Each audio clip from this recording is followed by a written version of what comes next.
Start. Good evening, ladies and gentlemen. Welcome to the Wattsburg Area School District, where we are student-centered and future-focused for a world-class education.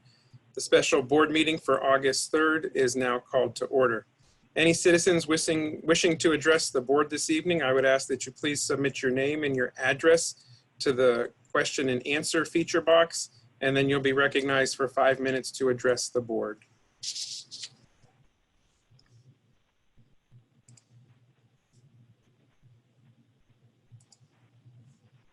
At this time, would you please rise for the Pledge of Allegiance?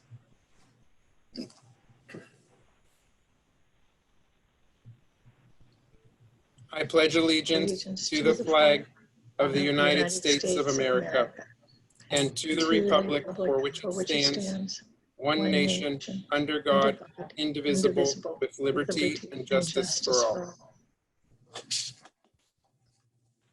Thank you. May we have a roll call, please, Madam Secretary? Mr. Blazer. Present. Mrs. Farrell. Here. Mr. Mattson. Here. Mr. Paris. Here. Mrs. Pekevich. Here. Mrs. Pound. Here. Mr. Pushchek. Here. Dr. Pushchek. Here. Thank you. I'll entertain a motion to approve the agenda. So moved. Second. Any discussion, additions, or corrections to the agenda? Hearing none, voting to approve the agenda as presented. All in favor, please say aye. Aye. Opposed, nay. Motion carries. We will move on to guest and citizens' comments. At this time, we have one citizen who has signed up to address the board, Mrs. Zomzel. We'll have 5 minutes to address. I'll ask Mrs. Kelly to activate her and start the timer. Welcome, Mrs. Zomzel. Can you hear me okay? Yes, we can hear you fine. Welcome. I don't see my timer running. It looks like it says 1 minute and 4. There we go. Okay. So I regret that there was no agenda visible to be seen when I checked at 4:30 or 5, so I wasn't sure. I knew that this meeting was about the vacant board seat. I wasn't sure if this board intended to appoint somebody tonight or not. Looking at the agenda that I just glimpsed for a moment, it appears as though this board does intend to do that. I'm going to say, since the way this board has this set up is that I have to speak before the board acts, and I will then be muted and not be able to voice an objection during the proceedings, I am going to lodge an objection now based on Title 65, the Open Records Sunshine Law rules, that says that any meeting that involves a selection of a person to fill a vacancy does not fall under the Chapter 708 executive session purposes. If any member of this board participated in any discussion about who their preference would be for a person to fill this vacancy, I believe that is a violation of the Sunshine Law. I'm going to read from Chapter 703, the definition of deliberation. The discussion of agency business held for the purpose of making a decision. I spoke with George Spees today, who is the training director at the Office of Open Records. I specifically directed this question to him since I wondered if this would be happening tonight. And I said to him, if this board closed applications for this position on Friday and intends to take a vote on Monday, surely it seems as though some discussion was had, a vote was taken, in some manner, board members voiced an opinion. Would that be incorrect? And his exact words to me was, deliberation by email is improper according to the Sunshine Law. So I'm officially lodging my objection. If this board intends to appoint somebody tonight, there is no way that any discussion was held in front of public view since applications closed Friday. Clearly no interviews were held. I don't know how this board can make a legitimate selection over a weekend unless they have spoken to each other. So I'd like to ask if any board member was contacted by the board president or any other member of this board to give an opinion or voice their vote or in any way be part of this decision. They should speak now and voice their participation in something that I believe is a violation of the Sunshine Law.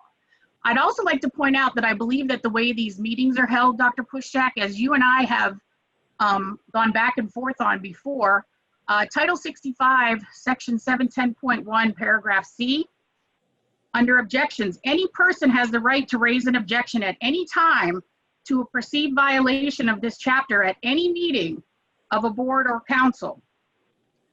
You silenced me once at a meeting, told me I had no right to object when I wanted to raise an objection to what I perceived as a Sunshine Law violation. I came back to you the following meeting and clearly read this to you, provided you a copy of it. With your setup here, your forum here, once you begin this meeting, I won't be able to object or lodge my objection because of the fact that I will be on mute. I also just would like to read for the record, Title 65, Chapter 714, Paragraph A, the fines and costs any member of any agency who participates in a meeting with the intent and purpose by that member of violating this chapter commits a summary offense. I'll paraphrase, minimum 100, maximum $1,000 fine, and the second offense, minimum 500, maximum 2,000. And paragraph C states that the agency shall not make that payment, but it will be a personal fine. So again, I am hereby lodging an objection. I believe that a violation of the Sunshine Law is about to occur at this meeting, and I will be pursuing action along that line. Simply state a statement of fact. I believe that this is not being handled properly. Nothing was done in public view. Clearly, if the application is just closed Friday and you intend to make an appointment tonight. Thank you.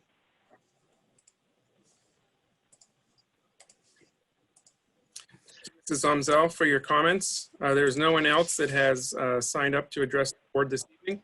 So I will address the process that took place. As per the school code and board policy, when a vacancy develops, in this case from a resignation, the remaining members of the board shall fill the vacancy within 30 days.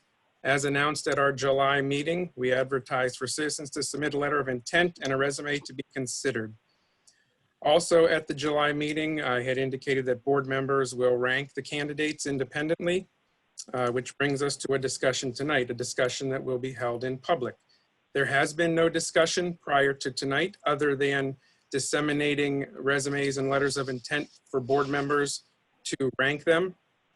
And then board members submitted their first and second choices that were recorded on a tool called a consensus matrix. I'd like to thank all of the citizens that submitted their names for consideration tonight. We certainly appreciate your willingness to submit your names and to be considered for the vacant board spot. I will be sharing the consensus matrix tool with the public. The tool was used simply to record board members' choices. And again, no discussion has taken place until now due to the fact that we recognize this discussion needs to take place in public. So the tool that I'll be showing will list the board members across the top of the document, and I'm sorry, the candidates across the top of the document, board members across the left-hand side of the document, and then the board will entertain a discussion. So at this time, I will be sharing my screen once I am given permission to.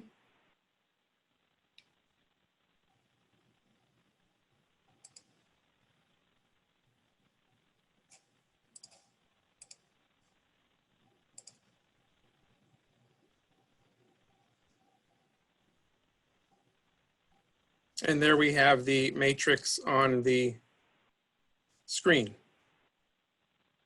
The purpose of the consensus matrix is to record board members' first and second choices and then determine if one candidate emerges from the group, and one candidate has emerged, as you can see. Before we go on, I would just ask our solicitor, Christine McClure, would you please comment on our process thus far? for selecting the board member? Well, I can assure Mrs. Somzile that the board is fully aware of the requirements of the Sunshine Act. That's nothing new to this board. You're correct. The discussion must take place in public, and as Dr. Pushchak has indicated, there has been no discussion either by phone, fax, email, or any other way as to the filling of this vacancy, which is going to take place tonight. Tonight's a duly advertised public meeting, so I do not see any violation of the Sunshine Act in this process. Thank you, Attorney McClure. At this time, the board will entertain the discussion around our 5 members, and then we will come to a consensus to have a name for the second item under legal advisement tonight. So at this time, I will open up discussion to the board.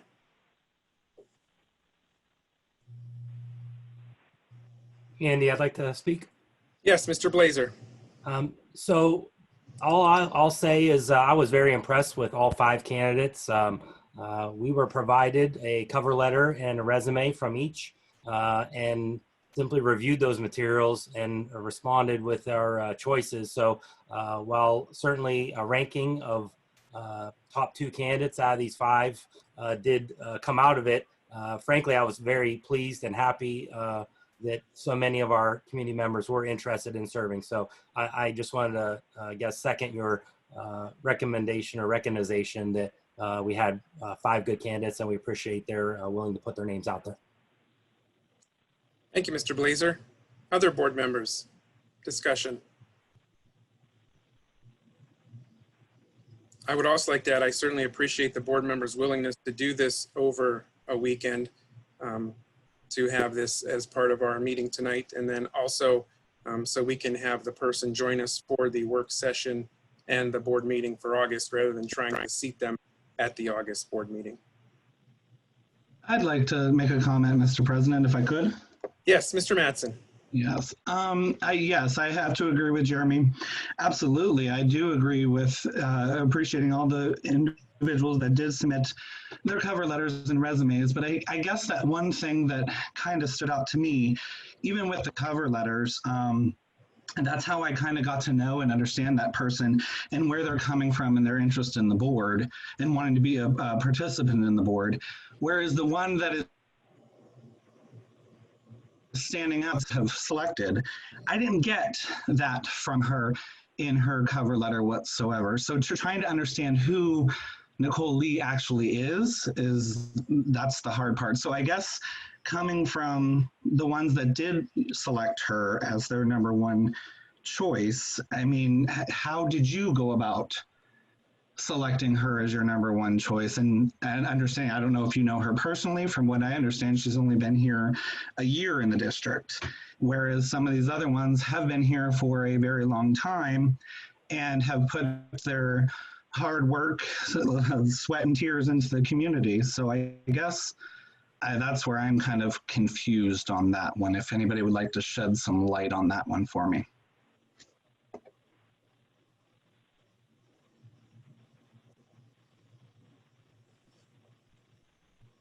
I don't mind commenting on that, Mr. President. Yes, Mr. Blazer. So Sean, I agree and understand your assessment, and looking at that cover letter and comparing those to others, I completely understand how you would come away.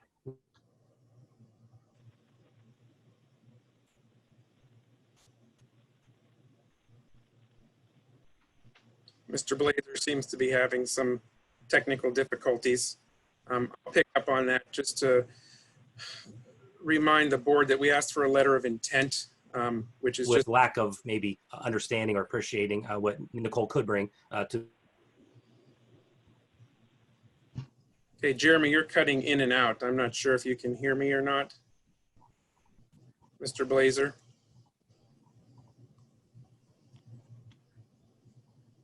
I was just going to continue, Mr. Mattson, to just remind the board that we asked for a letter of intent with a resume. Right.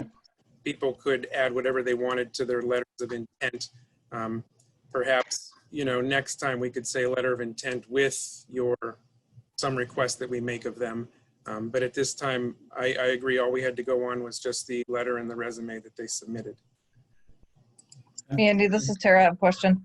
Yes, Mrs. Pound. On that same note, then I would like to understand what from her resume, what stood out for 1, 2, 3, 4, 5 of you to pick her as number 1 compared to everybody else.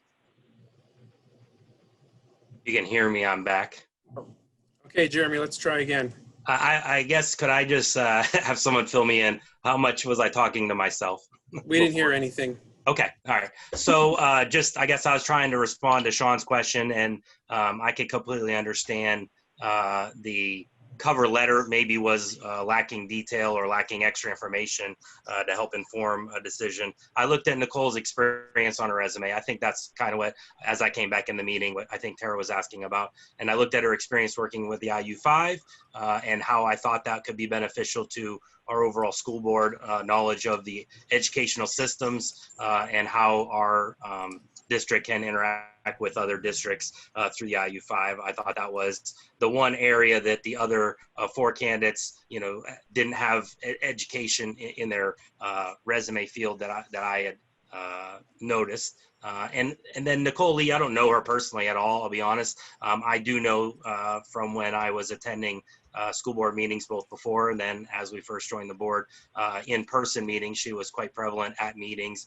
voicing her interpretation of how the board was handling things. So I don't know if that provides a little more insight for Sean and Tara, and I'm happy to answer more. Mr. Blazer, I would agree with Jeremy. Very similar comments as to why I selected her as my first choice as well. Dr. Puchak, oh, sorry, this is Amanda. I was just going to share too. I don't want to cut Julia. Yes, Mrs. Farrell. The IU5 to me was a big thing on it. I also do not know Nicole Lee personally. I know that she has at least one student that has started in the district, and was very active pretty early on in some of the school board meetings and attending when things got started. I guess that weighed pretty heavily for me. Overall, I thought all of these candidates were extremely well qualified and they all have extremely impressive resumes across the board. And I think any one of them could come in and be a great advocate for our district and what the students want. But for me, again, it was her involvement in, just even attending. I realized that she spoke and she, shared thoughts and opinions. And even that aside, just looking at what the attendance was, I'm not saying that none of these other individuals attended because I know that they did. But then the experience with the IU5 and just looking at the overall and where I thought a position could be filled that we could use more experience on the board is also what led me to make her my first choice over my second. Thank you, Mrs. Farrell. Andy, it's Julie. Yes, Mrs. Pikevich. I was just about to say the same thing that Amanda said, but she did it pretty well. I had a really hard time choosing between all 5 people too, because they had so many good things going on and they were so involved with our school and there's just so many good things. So it came down for me too to the IU5 experience. And I just thought that would be more prevalent and helpful to our school at this time, because we have a lot of our building projects and other things already kind of done and taken care of. And we're still working on our curriculum and things like that. And I just thought she had more experience in that area. Thank you, Mrs. Pikevich. That you were done? Yes. Okay, thank you. Kind of cut in and out. Any further discussion? Andy, if I could just add one more thing. Yes, Mr. Blazer. And I'd welcome anybody else's perspective on this. I did think it was difficult because when you have a normal job opening, you're going to get some similar skill sets. So comparing someone who has an IT and education background, some construction work, accounting background, a farmer that works in a tool and die shop and property management, those are such a wide variety of skill sets. It shows, I guess, the school board obviously is going to attract a lot of different types of individuals with lots of different backgrounds. So it's not an easy thing to figure out.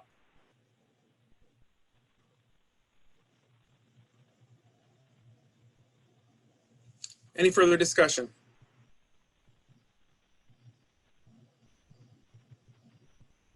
Then I would entertain a motion from a board member to appoint one of these five. We'll need a motion, then we'll need a second. I'd like to motion to add, this is Jeremy, sorry. I'd like to motion to add Nicole Lee to our school board agenda as a member. Marty, second. Julie.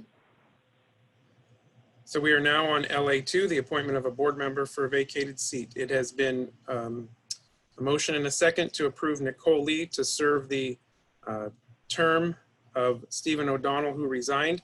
And this term will run until the next board election. So this seat will be from August 3rd until November of 2021. Any further discussion on the appointment of Nicole Lee? Hearing none, Madam Secretary, may we please have a roll call vote? Mr. Blazer, Yes. Mrs. Farrell, Yes. Mr. Mattson, No. Mr. Paris, Yes. Mrs. Bekevich, Yes. Mrs. Pound,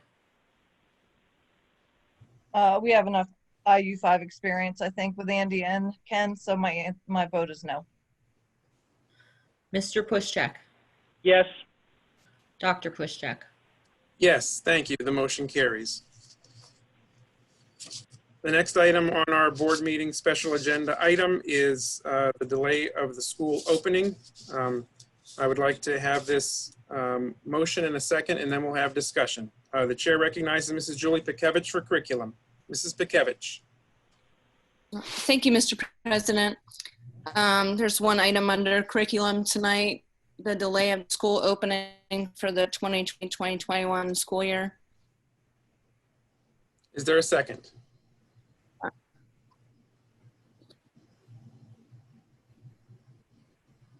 I'll second. Thank you, Chairman. Mr. Blazer. Now we may have discussion. I would call on Mr. Berlin to represent the administration to share reasons for this request. Mr. Berlin. Thanks, Dr. Pushchak. In looking at what we have to do, the task in front of us to get schools open safely, it's entailed a lot of logistical planning and ordering lots of personal protective equipment and things such as desks so that we can take tables out of elementary rooms and space the desks apart 6 feet or to the maximum extent possible. The problem, and hand sanitizer, the list could go on. The problem is that every school in the country is trying to buy this stuff, and they've started pushing these dates out a couple weeks from where we thought they would be. Also, the cyber school has turned out to be a large endeavor. I think it's going to be very successful and will be a good fit for those families that want to use it. But we could use more time to make sure that rolls out very smooth and is a positive experience. So I think there's advantages no matter how you look at it. It's going to give us more time to make sure we can safely reopen the schools with the supplies that we need that are on order. And number two, it provides us a little more time to see where this virus is going. If the numbers are going to continue to rise in Erie as they have in the past week, or if they're going to start to decline. And then that would give us a chance at our August 17th meeting to change course if we need to. But long story short, we need a little more time to make sure we're prepared for a safe reopening of school. That's how the admin team felt about it as we reviewed it. Any questions from the board for Mr. Berlin or discussion? Dr. Bushek, this is Amanda. I have one. Yes, Mrs. Farrell. Mr. Berlin, do you feel that September 8th is going to be enough time for these items to arrive, or do you foresee that being pushed back again? Oh, boy. I mean, we've talked to the vendors. We think it's going to be enough time. I mean, ultimately, they can do whatever they want to do. But, based on the information we have right now, we think that it'll give us sufficient time to get the materials in and make sure that we have everything set up safely. Is it a case where some of them that you could have enough items to open on September 8th and more would come in after, or is it sort of a all or none situation? I think most of what we're going to need will be here by then. There may be a few things that are trailing, but you know, we can always come up with a different plan temporarily. I have a few questions, Mr. President. Yes, Mr. Blazer. So Mr. Berlin, I guess one would be, I haven't seen other districts talk about delays in start, so and maybe they have, and I haven't noticed that in the media, but are others experiencing this, do you know? And or do you expect others to have the same issue and address it later? Yes, I can address that. Just last week, Girard and Mill Creek school districts decided to delay till September 8th for similar reasons. There's some districts that are going 100% online right out of the chute, like Fairview, for example. And then there's various other schools have plans where kids come in 1 or 2 days a week, stay home 3 days a week. So, I mean, the reopening plans and start dates are really all over the place. And I think it just comes down to each individual school district, the board, families, and the parents as to what we feel comfortable with. Sure. So a follow-up question, would this also delay the start of cyber school for those families that choose that option to then, I guess, coincide with September 8th, or would they start August 25th?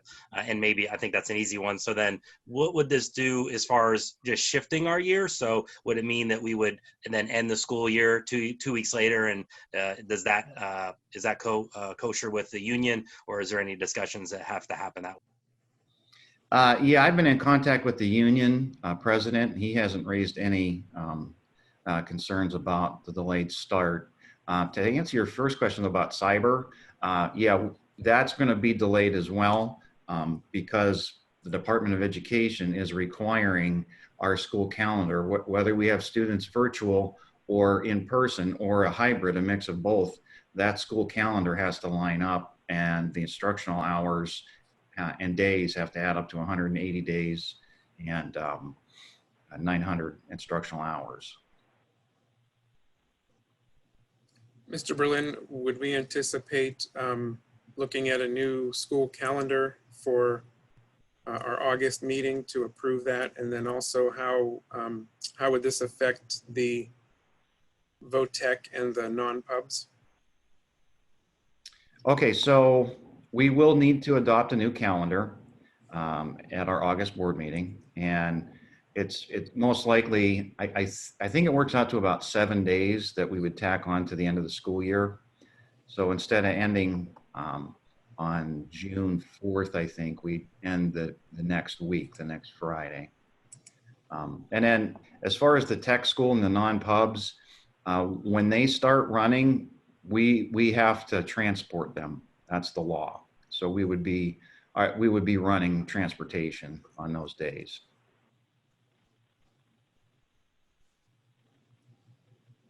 So the end of the school year would be moved out 2 weeks, perhaps?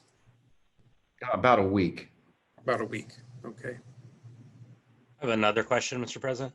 Sure, Mr. Blazer.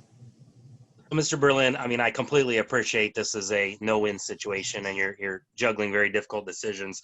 I guess I wondered if the administration had talked about, and if there were any thoughts to, I've seen some community members speak about colleges and universities starting early to try to kind of get done and wrapped up before the traditional flu season in November and heading into the winter. Obviously, by pushing us to be delayed, we're doing that for safety reasons and to have our PPE and procedures in place. But what are your thoughts on, obviously then we're going to be going to school right through the traditional season when most kids get sick?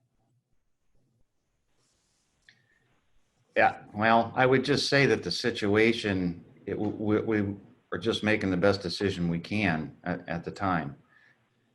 We know that if we start on the 25th of August, we won't be ready. So I don't know if I'm being responsive, but that ship has sailed, so to speak. You are. So thank you for answering that. And I guess just to reiterate for the public, starting early as a university is no way that could possibly happen either, is just my observation. I want to kind of confirm that with you. Thank you, Mr. Blazer. Any other discussion from the board? Yes, Andy, this is Julie. Yes, Mrs. Bekevich. If we think that maybe we are coming back, say in the yellow zone where only K to 6 comes back to school, could we do the August 25th starting date? Would we have enough PPE and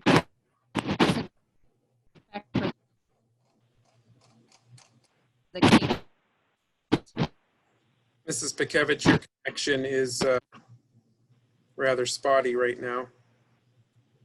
Okay, is that better? Try again. There you go. All right, is that better? Yes. It's raining, so we come in and out. My question is, if we come back on the yellow and the K to 6 kids come to school, would we have enough PPE to get started on August 25th if all the 7th to 12th graders are home? Is that an option? I haven't done that analysis, and considering what phase we're going to open in, that's out of the scope of this specially advertised board meeting. We're limited to just these items that are on the agenda, albeit they're somewhat interconnected. But the short answer is, I don't think so, because if it's not here, it's simply not here.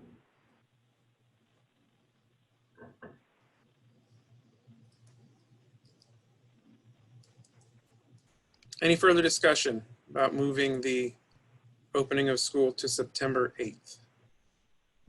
Josh, I have a question. Yes, Mr. Paris. Ken, are we subject to the 180-day requirement for this school year, or do you think the state, have they made any concessions to that, or do you think they will? They have not made concessions to that. The Department of Education and its lawyers found a loophole in the Pennsylvania School Code that allowed us last month to pass a resolution giving us the ability to change the format and the delivery of the school day. So that's a little bit of flexibility that we gained through law that was already there, but I don't see the PA Assembly coming out and saying, 180 days doesn't matter anymore. Just do what you can do. Because I think the expectation is to deliver a very solid virtual education if this pandemic comes into a second wave and we're put into the red. And I might add that I've seen some comments and people emailed, would you consider starting in the yellow? And I think the answer to that is yeah. And having a little more time to see how things develop in Erie County could help us make that decision in August if we need to. Mr. President, I have a quick question. Yes, Mr. Blazer. So just to clarify, Mr. Berlin, because we didn't advertise a discussion of which phase we're going to return in for this special meeting, it's not really open for discussion. You're just giving us some of your insights. But then for the work session and the actual board meeting in August, we are able to consider those points? Yeah, that's correct, Mr. Blazer. Andy, this is Tara. I want to just have a clarifying question. So Ken. Yes, Mrs. Pound. So the reasoning tonight to delay until the 8th, September 8th, is solely due to the fact that we need more time to make sure everybody's safe. Is that correct? Yep, in a nutshell. And that's a combination of us setting up the building, receiving the equipment that we need, making sure that the staff are trained on protocols in the ways that we are rearranging the school and how the traffic will flow. It's all related to safety. Okay, thank you.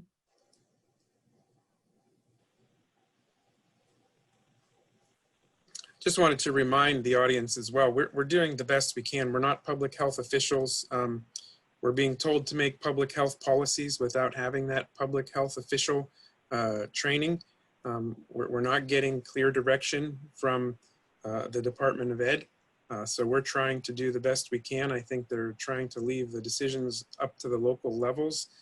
So we are really trying to do the best we can. And again, by moving the start of school to September 8th, I think it really does provide us with an opportunity to try to open up as safely as possible. You know, things may change between now and our August board meeting, and things may change between the August board meeting and the opening of school, and we will keep our families and community informed. And again, please know that we're trying to make these decisions at the best that we can. Any further discussion on the curriculum item to approve the delay of opening of the school year until September 8th? Hearing, may we have a roll call, please, Madam Secretary? Mrs. Pekevich, Yes. Mrs. Pound, Yes. Mr. Pushcheck, Yes. Mr. Blazer, Yes.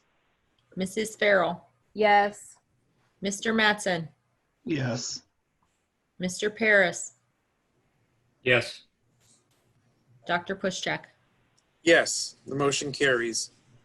I would just like to announce and remind our community that the individual buildings are going to have a meeting tomorrow night at 6:30, and they will be presenting building level plans. We can have opportunities for parents to ask questions of their respective principals. So please be looking for that information to be posted tomorrow for a 6:30 meeting. I'll entertain a motion to adjourn the special board meeting. Hey, Dr. Pushcheck? Andy? Oh, sorry. I'm sorry. Yes, Mr. Berlin? Yeah, I just saw a couple questions here that will only take a second to ask. Somebody wants to know if hotspots would be handed out if we go into yellow or virtual. And the answer to that is yes. We'd hand out hotspots to families that need it, that don't have high-speed internet. Then I don't know if I clearly answered this, but somebody asked how will this affect students that will go to the tech school. We'll bus them to the tech school, which is their current plan. The current plan at the tech school, designed by the tech school, is for the tech kids to go every other day out there. And we'll make those bus arrangements from their very first day scheduled at VOTEC. Okay, thank you for addressing those, Mr. Berlin. I'll entertain a motion to adjourn. Motion, So this is Tara. Thank you, Mrs. Pound. And a second? Second, Jeremy? Thank you, Mr. Blazer. Voting to adjourn. All in favor, please say aye. Aye. Opposed, nay. We are adjourned. I would like to thank everyone that attended our meeting tonight, and look forward to plans that are coming out, and stay informed. Stay tuned. Thank you very much, everyone. Have a good evening.